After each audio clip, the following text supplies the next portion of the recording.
illégal, que celui qui l'exécute, il en est responsable. Ok. Parce qu'ils ont la capacité de discerner l'ordre légal et l'ordre illégal. Oui, Ils n'ont aucune contrainte. Ils ne sont pas des militaires de troupes, ils ne sont rien du tout. Même les militaires, maintenant, l'ordre illégal, l'exécution de l'ordre illégal est imputée à celui qui a exécuté. L'ordre, les gens, les cabaretiers ont théorisé sur seulement que s'il s'agit d'hommes de troupes. Ok. Où la discipline est fait nangam, c'est voilà. Mais tue et tu tues. Mais monsieur, ça passe pas. Il faut le tuer si tu arrives là-bas. Personne n'est prêt.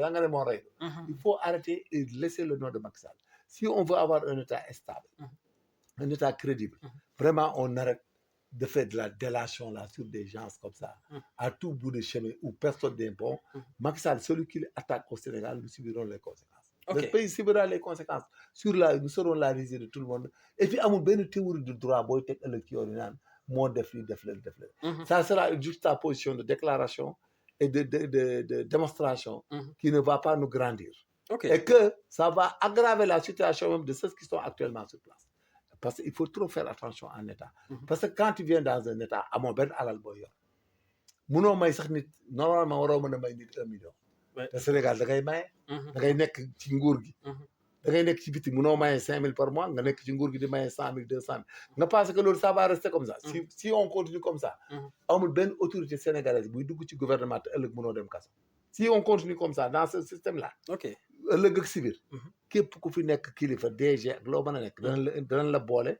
wax loo maye wala loo def ñu jàppaat la. te loolu ça ne peut pas arranger un État. On ne peut pas continuer que ku fi nekk tey 5 ans ci nguur gi 6e année nga dem kaso ñu jël say alal loolu du wax il faut qu'on aille vers la transparence dans la gestion des deniers publics vers la traçabilité des dépenses publiques et puis mu jeex ñuy def rating def coaching bi xool lépp mais def loo xam ne chaque 5 ans nga jàpp autorité de gouverner yëpp loolu du réew.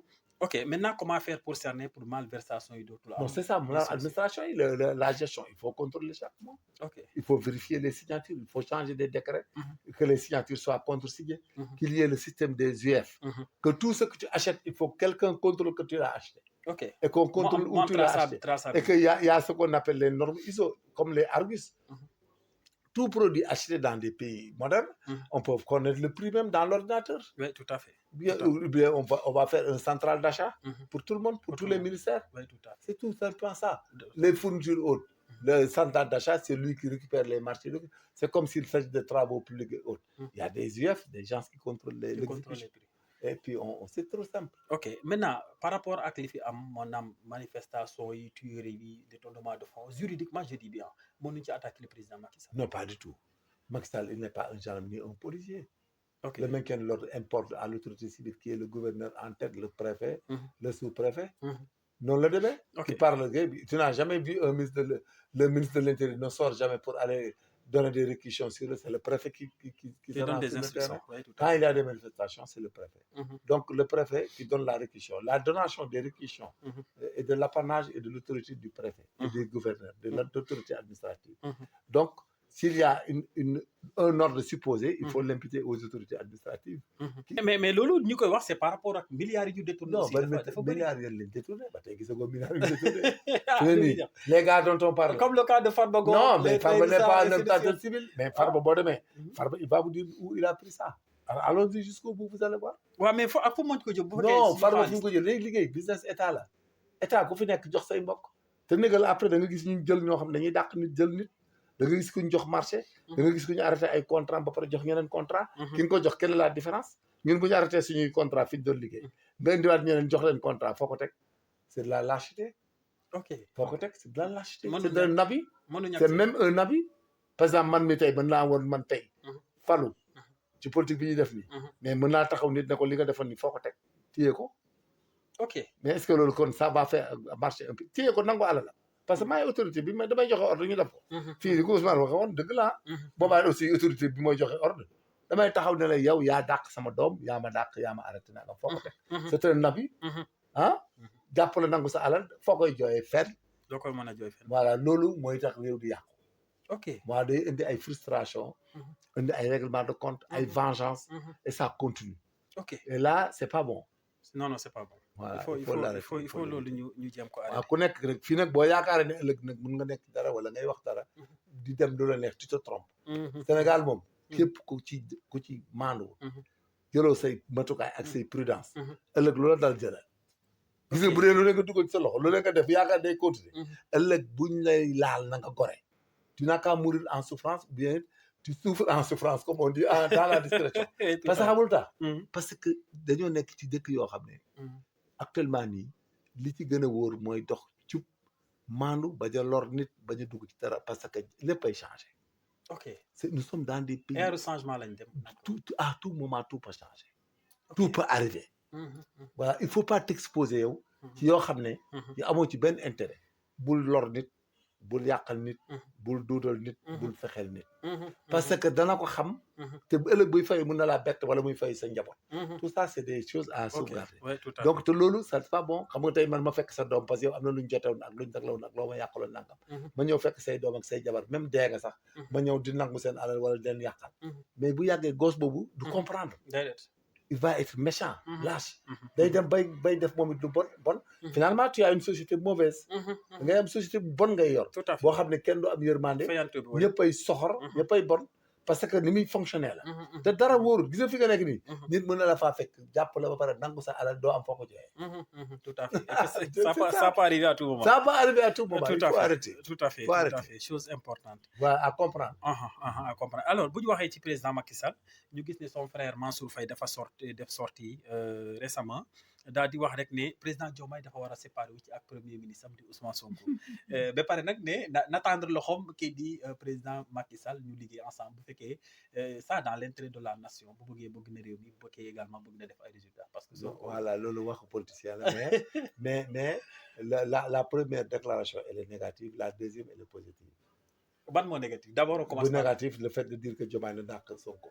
donc waru ko dàq quoi na ko fi bàyyi da ko bàyyi muy tout à fait parce que sinon ça c'est une crise ça va nous amener à une crise oui tout à fait voilà donc on n'a qu'à gérer et essayer d'arrondir les angles quoi ba génn ci quoi deuxième cas bi c'est positif Macky Sall il peut être un envoyé spécial pour le Sénégal sur l'envoyé spécial pour le Sénégal auprès des institutions. nga foog loolu mën nañ ko xaarandi. non si Bassirou Diomaye y a rien qui s'y oppose ñoom kay dañoo dem ba ci biir données échangées Macky Sall bi leen di passé cause dañoo waxtaan ree fóonante ñu jox ko avion bu dem Maroc mais si on s'était arrêté à ça xam nga mënoo jël des gens qui n'ont rien appris des non initiés ñuy dugg ci gestion état di wax rek nekk ci télé internet bi di wax il faut arrêter tout ça le président Macky Sall est un président de la République du Sénégal qui a fait son temps et qui a travaillé mais loolu bu ñu ko defee est-ce que Diomaye dina eggali mandat mais kan moo koy tudd mais loolu mooy danger bi on ne peut pas compromettre notre régime actuel de Diomaye par rapport à des sentiments de personnes non initiées des gens yoo xam ne ay bopp la ñu doxee ils comprennent rien non il faut pas qu'il favorise que des gens leur exigent quoi que ce soit parce que ñoom ñooy intellectuels yi ñoom ñoo dugg ci politique ba yegg fi ñu yegg si c'est pas sur une horde de personnes non initiées ñooy taxaw di imposer le président de la République et le premier ministre li ñuy décider ak li ñuy def non ñoom ils ont besoin d'être dans une société normale di lekk di faju di liggéey ce qu'on appelle que j'ai tendance de répéter que la pyramide de Maslow soit respectée mais c'est tout mais mënoo jël ay population ñu bëgg a commander un président de la République ak un premier ministre bëgg leen di mettre en bourrique et puis bu yàggee sax seen kaw lañ jëm mais loolu la ñuy xaar mais ñoom ils n'ont qu'à comprendre que li may faral di wax dañ koy c'est bon pour les autres là mais le jour que ñoom seen bopp ñu jéem a naan dañuy créer benn trouble wala quoi que ce soit sur les autorités actuelles mais dama leen waxoon dana ñëw on va leur montrer que c'est des autorités légitimes mais ils vont pas aboutir à ça ils n'ont qu'à se tromper ils peuvent rien contre le président Diomaye ni contre Ousmane Sonko nous sommes dans un état li ma leen waxoon rek fi nekk daxoon naa ne ko ñoom bi ñëkkee ci biti mais ñoom ñu teg ko ay caaxaan bis bu ngeen ñëwaatee ñu damm leen parce qu'il n'est pas question que dans un pays vous laissez des gens qui ne sont rien du tout pour aucune raison légitime qui s'attaquent à des institutions finalement ils vont commencer sur les magistrats après ils vont continuer sur les autorités commencer leen di saaga dañ maa war ak da nga ne jàmbat da nga nangam mais quel est l'engagement que peut prendre un président surtout mais un programme politique c'est un programme politique c'est pas des programmes individuels pour prendre une personne chômeur qui n'a rien appris qui n'a rien fait nga naan da nga koy mais da nga mën a les gens n'ont qu'à aller travailler et l'État met en place l'espace favorable pour travailler et pour produire et s'autogérer et s'autosuffire c'est comme ça un État mais c'est pas parce que ñoom dañ bokkoon dara mais ils leur doivent rien et puis il faut que ñoom sax ñu arrêter d'avoir le sentiment de redevabilité envers qui que ce soit s'ils le font ils vont nous mettre en danger après parce que il faut suñ kaw lañ jëm si Il faut que ça arrête. Que ces gens-là sachent que c'est des Sénégalais comme tous les Sénégalais. Dans tous les pays du monde, où il y a la politique et la démocratie, il y a des partis. Ça, le parti qui vient au pouvoir ne veut pas dire que da nga leen di séddale da nga leen di garantir avenir da nga leen di dugal ici parce que léegi suñ ko nee nga jël ñu di jaar ñu dugal mais régime bi changé kooku ñëw dàqaat ñooñu mais aussi on va créer une horde de chômeurs on va amener une crise sociale dans ce pays et puis c'est actuellement que ça se passera parce que ñiy liggéey nii mais que yàlla rek a xam est-ce que duñ liggéey pour 5 ans démarche chômage ah oui monsieur mais bien sûr ça va se passer comme ça par exemple imaginez tey c'est coow li ni mu bare on renvoie des gens on parle on prend des gens on fustige mais le gars il vient me donner la liste de tous ceux qui ont été embauchés en tel date mais c'est une catastrophe rey nga chômeur yu mat 5000 déjà 5000 nga ñëwaat fekk 10 000 nga dàq mais on sera où alors que ñun on devait prendre cela et créer d'autres emplois prendre le reste donc ñun on est en train de nous mettre en danger sans le savoir voilà il faut que ce discours là arrête que c'est des autorités qui ont été élues. Et puis c'est des autorités... Démocratiquement. Ils n'ont qu'à gérer le pays démocratiquement. Avec l'équité, avec l'égalité. L'égalité, oui. Avec l'égalité, quoi. Chose égale, peine égale.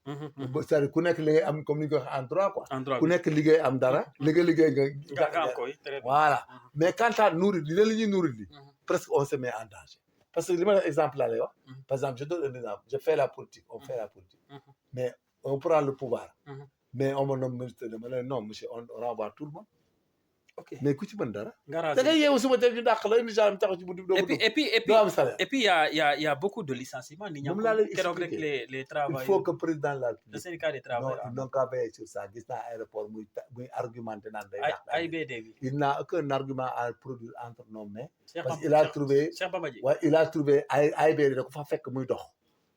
Et ça va le suivre, et ça va le rattraper. Mais nous, l'Union sur place, moi, il y a beaucoup de contrats fictifs. Mais tant pis, il fictif, arrêtez fictif. Arrêtez. Fictif. Parce qu'il a encaissé l'argent. Tu l'arrêtes pour détournement. C'est très simple. Les contrats fictifs, un contrat fictif, c'est un contrat qui n'existe pas. Non, physiquement. La personne physique n'est pas là. Le monsieur, il fait 100 contrats, il paye à chacun 3 millions. Ça lui fait combien par mois?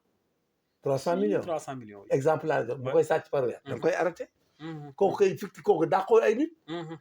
C'est un détournement. C'est un détournement, oui. Voilà, il ne faut pas de théoriser, de nous bourrer. Quand c'est quelqu'un qui a volé, tu l'arrêtes. Parce que contrat fictif, ça veut dire qu'il n'y a pas une personne physique. C'est le non fictif. Qui existe. C'est le non fictif. Tu parles de Diaye, pièce, vous faire des émarges, il y a 300 millions. Mais quand détournement là, il y a pas de Ok. Ok. Donc, voilà. Parce que ce n'est pas des personnes physiques. Donc, c'est des personnes fictives, des non fictifs. Voilà, c'est très compliqué. Qui n'existe pas en réalité. Voilà, c'est pas ça. Non, partout que licenciement est comptable, parce que c'est fictif. C'est un détournement. Comptable, oui. Normalement. Comptable, parce que le gars est biétagement avec virement bancaire. yow da nga war a fi waa ji émarger wala nga ban compte nga ko viré si tu as pris l'argent en global di ko jox waa ji di émarger naa nga ñu jàpp leen ñun ñëpp oui tout à fait man bu ma joxoon enquête ba jàpp ñëpp bu dee fictif am na tu prends tout le monde parce que il va nous montrer des pièces d'identité et des noms et des numéros de téléphone des personnes et la personne doit avoir un poste et avoir une fiche de poste da nga fay dem jàpp leen ak fiche de présence dafay wax fiche de poste ak présence c'est facile un état responsable sax on ne doit pas dire des choses pareilles contrat fictif égal détournement prend la personne arrête là tout à fait. Et par rapport à ça, comment faire pour éradiquer? Non, éradiquer. Par rapport à mais le ministère, il y a des inspections à faire. Et puis, il y a des 3 mois de contrôler la présence dans chaque poste. Nous devons faire le contrôle. Mais la gendarmerie peut faire ce job et la police. Oui, tout à fait. Que chaque mois ou chaque 2 mois, chaque 3 mois, chaque ministère, dans ses démembrements, dans l'ensemble du pays, les policiers et les gendarmes font l'état des lieux physiques. La présence physique. Monsieur Tel, il est affecté au sud de l'élevage de Kolda. Liste bi lii la. ñu fekk ko fa xool ko. mu visé bu feebaree indi repos. S'il est décédé, on a le certificat de décès. Non, ça se faisait. Oui, tout à fait. C'est facile à comprendre. C'est facile à comprendre. Voilà, loolu ay détails dans un état. Tout à fait. Alors ñu jàllandi ci licenciement dégg nañ ne gis nga président Diomaye daal dina limogé son chef de cabinet Pape Mada Ndour. mais les gars TikTok quoi il semble qu'il a parlé de quoi il a parlé de en tout cas il a limogé maintenant les raisons nag dégg naa ñu naan il a parlé de quelque chose qui s'était passé discrètement ou secrètement waaw mais bon bu dee loolu la mais moom peut-être c'est malheureux mais c'est son intelligence qui l'a trompé si c'est vrai parce qu'il a pensé que c'était pas grave en disant qu'ils ont été chez le président Macky Sall et moi je trouve que c'était pas grave tout le monde sait que ils ont ak li ñu wax fii Macky Sall mais non kooku c'est politique mais kooku c'est parce qu'ils ont été mal conseillés rek sinon ils n'allaient pas avoir des problèmes avec Macky Sall di ko tudd si c'est stratège dëgg